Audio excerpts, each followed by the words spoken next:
BJP ने तीसरे और चौथे चरण के लिए अपनी लिस्ट जो है वो जारी कर दी। हालांकि समाजवादी पार्टी भी लगातार सिंबल अलॉट कर रही है, लेकिन लिस्ट जारी नहीं कर रही। हमारे साथ समाजवादी पार्टी के प्रदेश अध्यक्ष नरेश उत्तम जी हैं, उनसे जानेंगे। नरेश जी, लगातार बीजेपी हमला कर रही है, कह रही समाजवादी पार्टी गुंडों को, माफियाओं को टिकट दे रही है और अब लिस्ट भी जारी नहीं कर रही है, केवल सिंबल अलॉट कर दे रही है। भाजपा बौखला गई है। जनता ने भारतीय जनता पार्टी को नकार दिया है, फ्लॉप हो गई है। केवल टेलीविज़न में और सारा का सारा वर्चुअल ये काम करते हैं, सिर्फ पगलाए हुए हैं। जिनके हाथ से सत्ता निकल रही है, एकदम बौखला गए हैं। अगर हम बात करें जिस तरीके से आपने जो आरएलडी के साथ सीटें थी उसकी तो लिस्ट जारी की, पर आपने बहुत जगह सिंबल अलॉट कर दिए, पर उसकी कोई लिस्ट जारी वाकई नहीं कर रहे। नहीं, हमारे केंद्रीय नेतृत्व ने स्पष्ट कर दिया था कि हम जहाँ जहाँ लोग हमको तय होते जा रहे हैं उनको हम सिंबल दे रहे हैं और सूची हम सब इकट्ठी जारी कर देंगे। पहले चरण में 58, दूसरे चरण में 55 सीटें हैं जहां चुनाव ना, तो वहाँ ज़्यादातर आपने सबको सिंबल अलॉट कर दिया। सब समय से सिंबल अलॉट हो रहे हैं, जिसका जैसा चरण आ रहा है उसी तरीके से सिंबल अलॉट हो रहे हैं। अभी भी चुनाव आयोग ने रोक लगाई हुई है। समाजवादी पार्टी को कितनी दिक्कत आ रही है जनसंपर्क करने में, क्योंकि रैली नहीं हो पा रही, यात्रा नहीं हो पा रही है। वर्चुअली क्या लोग जुड़ रहे हैं समाजवादी पार्टी के जब आप लोग वर्चुअली रैली करते हैं तो? चुनाव आयोग से हमारा निवेदन है कि चुनाव साफ हो, साफ सुथरा हो, निष्पक्ष हो।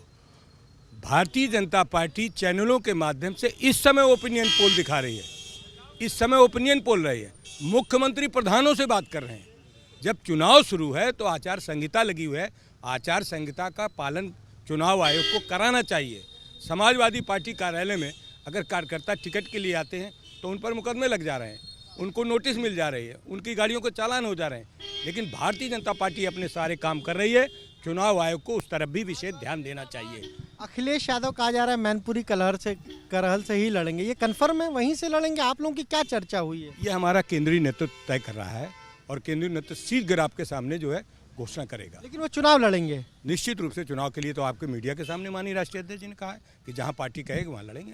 क्या वर्चुअली वाकई बीजेपी से थोड़ी दिक्कत आ रही है समाजवादी पार्टी को वर्चुअली तौर पर रैली प्रचार करने में? न वर्चुअली समाजवादी पार्टी को दिक्कत आ रही, न फिजिकली, क्योंकि भारतीय जनता पार्टी फ्लॉप हो चुकी है।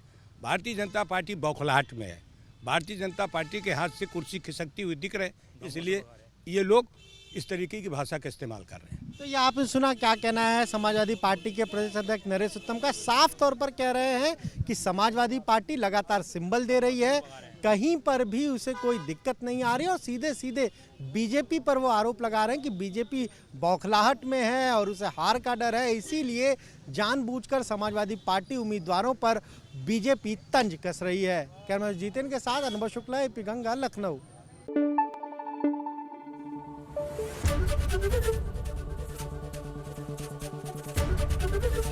एबीपी गंगा, खबर आपकी, जुबान आपकी।